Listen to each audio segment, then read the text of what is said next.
वक्रतुंड महाकाय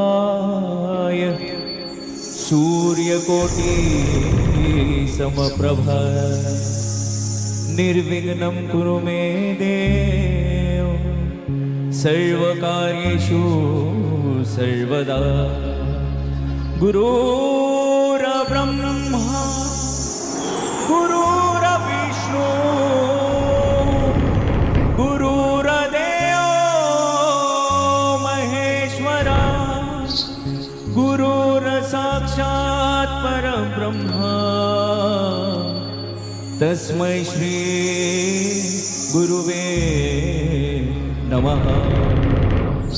कर्पूरगौरं करुणावतारं संसारसारं भुजगेन्द्रहारं